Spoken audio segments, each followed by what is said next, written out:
Hello, my name is Sarnam Mark Greenberg. I'm a spiritual healer and teacher in Mount Shasta, California. And today I'm going to be talking about self-sabotage and enemies, two things that many people experience. I think almost everyone experiences self-deprecating thoughts or self-criticism, thoughts of self-judgment. These are daily experiences for most people. And sometimes that can just be from childhood conditioning. When you're a child, you're just naturally expressing yourself, whatever that is. But you quickly learn at a very young age, long before you go to school, that certain aspects of your self-expression are not allowed. They're not acceptable. You're at least getting a no-no or a rejection for certain aspects of your natural expression. And so you're forced as a child to repress those aspects, to block that aspect of your self-expression. And then those aspects of yourself, you stop loving them because they're causing a problem. They're causing you to be rejected by the people around you. That's a reaction to your environment. It's nothing intrinsically wrong with you, but you learn that it's wrong because of the attitudes and values of the people around you. And some of that is just part of our society in general. There's a lot of self-repression that is required just to fit in and function in the world that we collectively have created at this point. So that could be a reason for those kinds of thoughts. If you learn that some part of you is unlovable or unworthy or unacceptable, then there's a part of you. Those parts don't go away. You're just holding them in repression. That part of you, there's a part of you that feels unworthy or unlovable or shame. Shame is a part of that too. That can be a reason for critical thoughts. If you're always trying to overcome that part of yourself that's feeling that way, that's feeling shameful or unworthy, then right, you could be critical about things you think you're doing that are wrong. Again, you learn in childhood, some things are right and some things are wrong. So that can be one reason. But in my experience, and this is also the experience of many thousands of my clients, oftentimes something else gets involved, something that is not just originating within your own mind. Of course, we learn in the West, there's a scientific assumption, a mechanistic assumption that consciousness comes from the brain. It originates in the brain. And so that it's really impossible for there to be anything external to your own mind or your own brain that could be influencing you. But some scientists are starting to question that belief about consciousness. And, there's evidence of, for example, a non-local phenomenon that consciousness does extend beyond the brain. That's another subject entirely, but just to be open-minded about it, there is some scientific debate about that subject, and that the consciousness originates in the brain. There's definitely dispute, okay? So we can be open-minded. In my experience, yes, that many times there are astral beings. These are conscious living beings, but they don't exist in our physical realm. They exist in the next higher plane, the astral realm.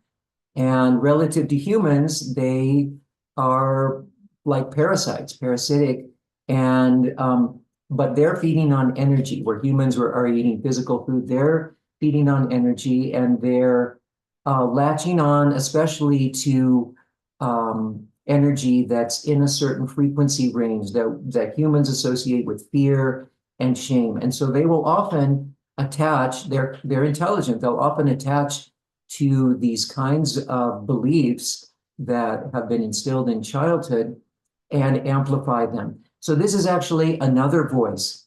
In childhood, we assume that it's all our own voices, but many people experience many different kinds of voices. Those could be subpersonalities, those different voices in your head, but it could also be an external parasitic being that is adding to that internal conversation, adding to those self-deprecating thoughts. And so this can be another source of self-sabotage. You know, if you feel unworthy, then right, you know, if things start getting too good, if things are getting better than you feel like you deserve in life, you could internally create something to, you might say, self-sabotage yourself, to keep yourself in a condition that feels acceptable or tolerable based on your feelings of self-worth or unworthiness. But there could also be something adding to that. That is my experience with many of my clients. So oftentimes there's another voice, another consciousness, another presence that's attaching, that's adding to those feelings, and can also stimulate or induce self-sabotaging events, either through an impulse or a desire or a repetitive thought. So I just want to bring that up as a possibility, so you can consider that, you know, and see if that matches with what you're experiencing in your own mind. You can always reach out to me. In most cases like that, you're going to need a little assistance. You're going to need someone else outside of you who can either confirm or deny your experience. That's something that I can do. You can always reach out to me at my website, www.saranam.us. If you want just a confirmation, I can give that to you for free. And the other thing is enemies. Enemies, I use that term loosely because it could mean, you know, an actual enemy, someone who really has it in for you, who's really, you know, trying to defeat you or trying to harm you in some way. And, that could be a more general situation, like a boss, you know, that is oppressive, or, you know, other situations in life where you're experiencing a real obstacle or oppression from some person around you. This is a situation where you can say to all your friends, you know, look how unfairly I'm being treated. Look how I'm being victimized. You really are a victim in a situation like that. That's what I'm talking about when I'm mentioning enemies. Again, that can come from internal feelings of low self-worth. Enemies, in my experience, are especially centered around the will center, the solar plexus.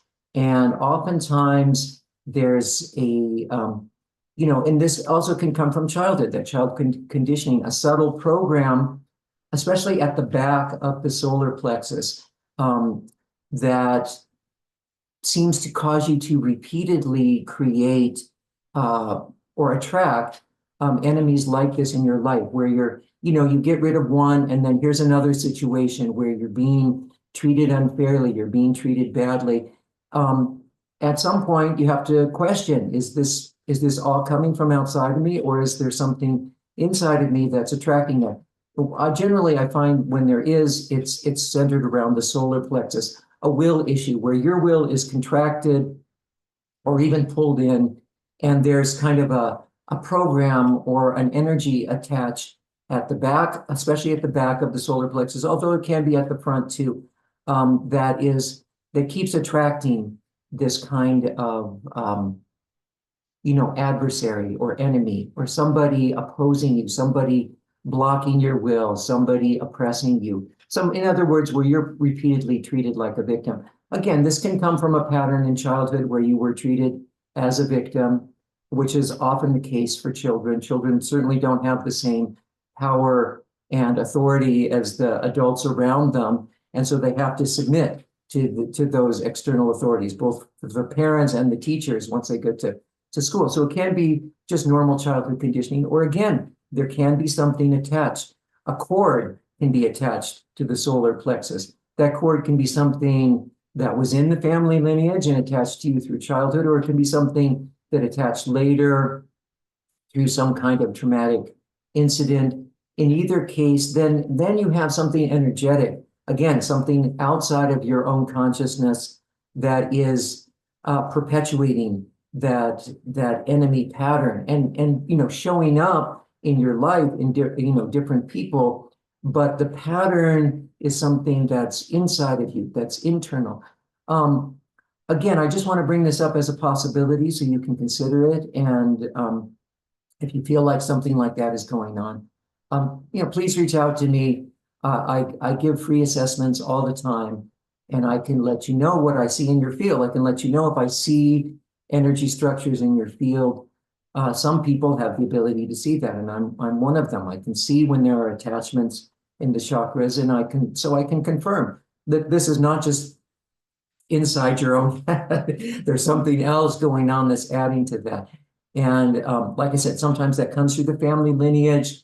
Sometimes there are parasitic astral beings. There are third-party entities that are attached to the parents, and then that'll also attach to you in childhood. Or sometimes it can come through an intimate relationship, or it doesn't even have to be an intimate relationship. It could be through a friendship. It could be through a work relationship. Sometimes these other aggravating third-party entities attach, and now it's intensifying those self-deprecating thoughts, or those thoughts of self-judgment, or that victim consciousness. Now you've got something, fanning the flames, exacerbating the situation. Okay, so I'm just bringing that up so you can consider it, so you can know this is a real possibility. And, you can look at my other videos to see ways that you can address that. I'm not really going to go into that right here in this video, but you certainly can, or you can reach out to me for help. Okay, there's a little general overview of the subject of enemies and self-sabotage, because it comes up for a lot of people. It's certainly come up for me in my own life, and that was a long road, even just to realize that it wasn't all originating from my own consciousness. That gives you different ways to address it once you realize that and can accurately identify that that's the problem. Okay, I hope that helps you on your spiritual path. And again, my name is Sarna Mark Greenberg. I'm a spiritual healer in Mount Shasta, California. I am here to help, so please reach out to me if you feel like you need more help. Okay, many blessings. Bye-bye.